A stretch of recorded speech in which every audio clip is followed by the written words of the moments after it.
Assalamualaikum warahmatullahi wabarakatuh. Apa kabar semuanya? Semoga sehat dan selalu semangat.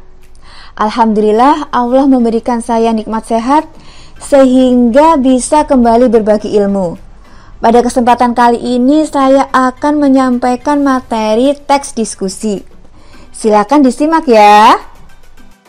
Pada slide pertama saya berikan contoh gambar orang yang sedang diskusi. Bedanya, satu diskusinya secara offline, satunya diskusinya secara daring. Pada materi ini sengaja saya tampilkan kembali contoh teks eksposisi karena hampir mirip teks eksposisi ini dengan teks diskusi. Harapannya kita semua menjadi lebih paham dan bisa membedakan antara kedua teks tersebut. Pada contoh teks eksposisi yang saya tampilkan di slide, di bagian pendahuluan tertulis, anak-anak hampir di seluruh dunia, terutama di kota-kota besar, kini semakin gemuk dan semakin diperburuk dengan gaya hidup yang tidak sehat. Lalu, bagaimana kita dapat mengatasinya? Cara terbaik adalah bermain olahraga bagi anak-anak semua usia. Bagian kedua yaitu pikiran utama. Beraktivitas melalui permainan olahraga akan menjaga anak-anak tetap kuat, bugar, dan sehat.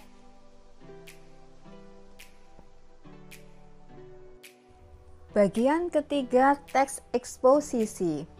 Alasan dan bukti pendukung. Pertumbuhan fisik memerlukan banyak latihan gerak setiap hari dan cara terbaik melakukannya adalah dengan berolahraga. Para ilmuwan sudah menunjukkan bahwa anak yang berolahraga memiliki sedikit masalah kesehatan dibanding anak-anak yang hanya duduk di rumah, banyak menonton televisi atau bermain video game. Ada banyak jenis permainan olahraga yang dapat dimainkan anak-anak mulai yang tradisional seperti galasin dan lompat tali hingga yang umum seperti sepak bola, futsal, bulu tangkis, voli, senam, dan bola basket. Bersyukur kita tinggal di Indonesia dapat memainkan semua olahraga tersebut sepanjang tahun. Jadi tidak masalah jenis olahraga mana yang kamu suka atau di mana kamu tinggal. Selalu ada jenis olahraga bagi siapa saja. Tidak ada alasan mengeluh merasa bosan.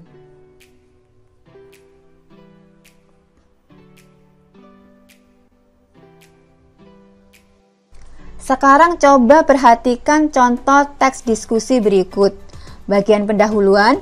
Setiap hari kita diingatkan agar kita lebih peduli terhadap lingkungan kita. Namun ternyata tidak mudah untuk peduli terhadap lingkungan atau bergaya hidup hijau, atau sebenarnya mudah. Bagian pikiran utama berserta alasan dan bukti pendukung. Pada bagian ini saya tampilkan dengan tulisan yang berwarna berbeda.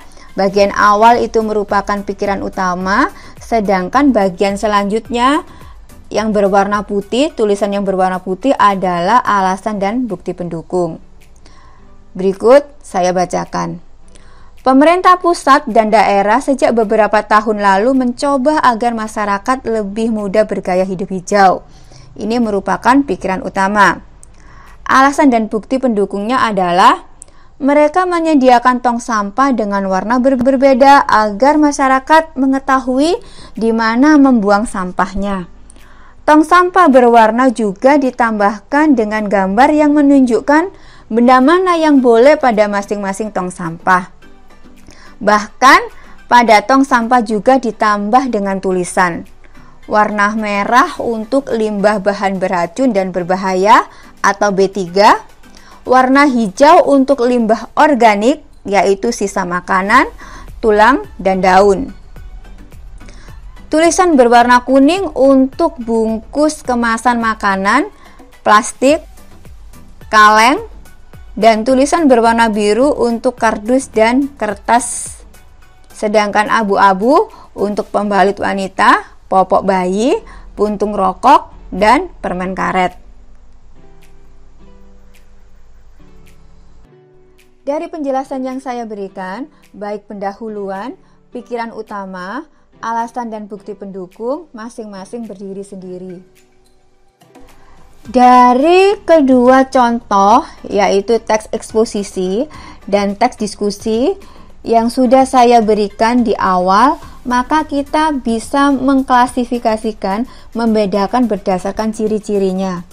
Jika teks eksposisi, itu bagian pertama adalah pendahuluan, dilanjutkan dengan gagasan utama yang ditulis jadi satu dengan bukti dan alasan pendukung satu sudut pandang. Nah, gagasan utama ini bisa terdiri dari beberapa paragraf. Kemudian baru bagian yang ketiga adalah simpulan. Sementara untuk teks diskusi, bagian pertama pendahuluan, bagian kedua pikiran utama, bagian ketiga adalah alasan dan bukti pendukung, dan bagian keempat adalah simpulan. Pada teks diskusi, antara pikiran utama dan alasan bukti pendukung itu dipisah. Jadi, alasan bukti pendukung itu akan menguraikan pikiran utama.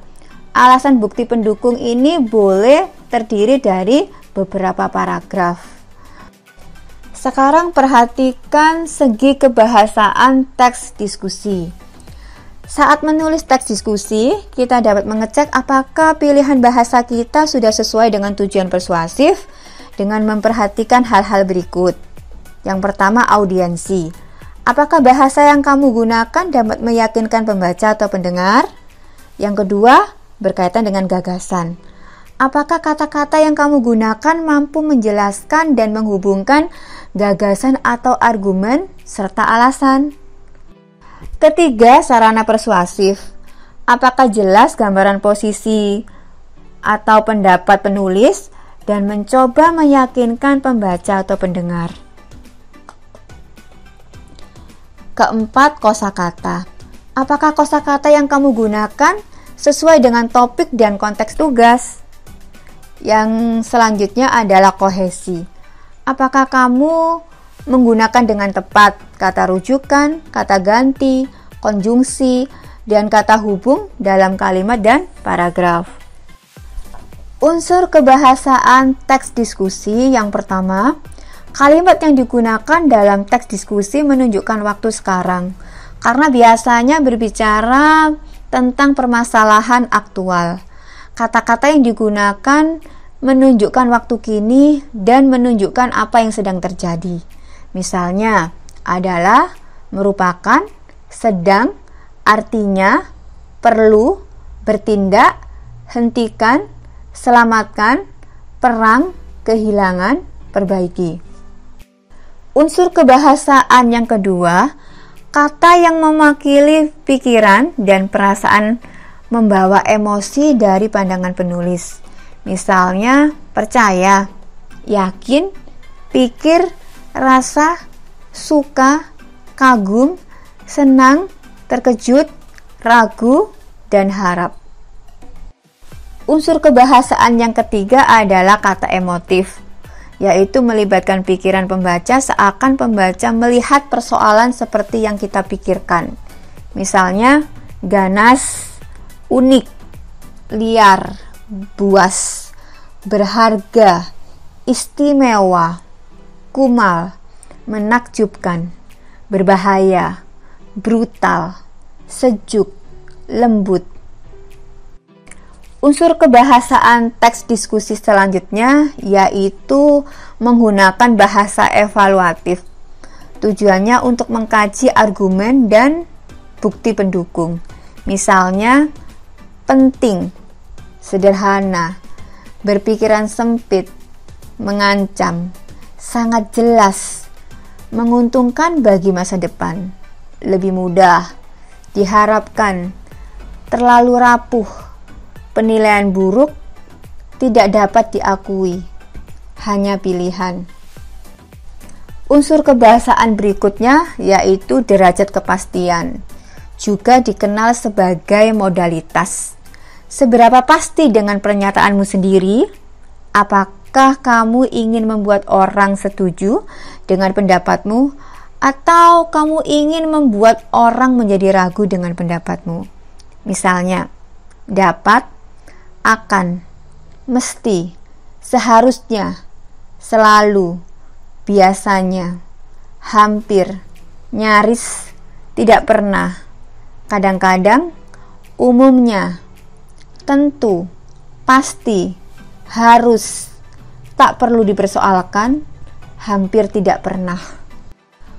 Unsur kebahasaan selanjutnya adalah konjungsi dan penanda kohesi dan koherensi.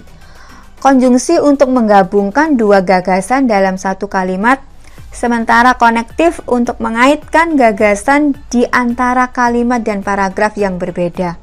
Misalnya, dan, tetapi, namun, bagaimanapun, alasan lain, mengapa, juga, dalam hal lain, atau pertama, kedua, akhirnya, meskipun, yang utama, pada akhirnya, sebab, oleh karena itu.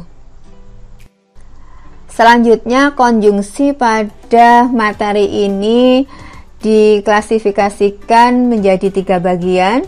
Bagian pertama, dan, untuk menandai hubungan setara atau pendambahan. Konjungsi atau untuk menandai hubungan pemilihan, dan konjungsi tetapi untuk menandai hubungan pertentangan dan perlawanan. Pada bagian akhir materi ini saya tampilkan konjungsi yang dipakai dalam teks diskusi, yaitu konjungsi waktu, meliputi sesudah, setelah itu, sebelum, sehabis, sejak, dan lain-lain. Konjungsi syarat meliputi jika, kalau, jikalau, asalkan, bila, manakala. Konjungsi pengandaian meliputi andaikan, seandainya, umpamanya, sekiranya. Konjungsi tujuan meliputi agar, supaya, biar. Konjungsi konsesif meliputi biarpun, meskipun, sekalipun, walaupun, sungguh pun, kendati pun. Konjungsi kemiripan meliputi seakan-akan, seolah-olah, sebagaimana, seperti, sebagai, laksana, bab. Konjungsi penyebaban meliputi sebab, karena, karenanya, karena itu, oleh sebab itu.